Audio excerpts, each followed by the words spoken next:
சீமான் பாஜகவின் B team என சொல்வதை விட எங்கள் கொள்கையை அவர் எடுத்திருக்கிறார் என்றுதான் சொல்ல வேண்டும் என பாஜக மூத்த தலைவர் தமிழிசை சவுந்தரராஜன் தெரிவித்துள்ளார்.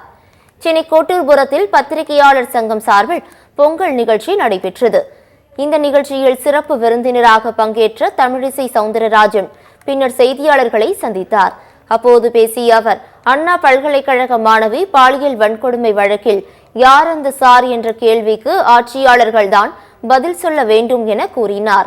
திமுக அரசு தேர்தல் வாக்குறுதிகள் எதையும் நிறைவேற்றுவதில்லை என குற்றம் சாட்டிய தமிழிசை சவுந்தரராஜன் பாஜகவின் சில கருத்துக்களை மட்டுமே சீமான் பேசியுள்ளதாக எனவும் தெரிவித்தார். பாஜக ஒன்று சொன்னாலே ஒன்று B team, C team, Z team வரைக்கும் போயிடுறீங்க. ஆக திராவிட முன்னேற்ற கழகத்துக்கு யாராவது ஆதரவாக பேசினா அவங்க கூட்டணி பலம். ஆனால் பாஜகவுக்கு யாராவது ஆதரவு பேசினா ஒன்று பி டீம், சி டீம், இ டீம், ஒரு டீம், அவ்வளோதான். அது நல்ல டீமாக இருக்கணும். அந்த டீம் கருத்துக்கள் எங்களது டீம்னு சொல்கிறதோட எங்கள் டீமை அண்ணன் சீமான் எடுத்திருக்கிறார். ஆக டீம் பார்ட்னர் வேணால் எடுத்துக்கலாம், டீம் பார்ட்னர் எடுத்துக்க முடியாது.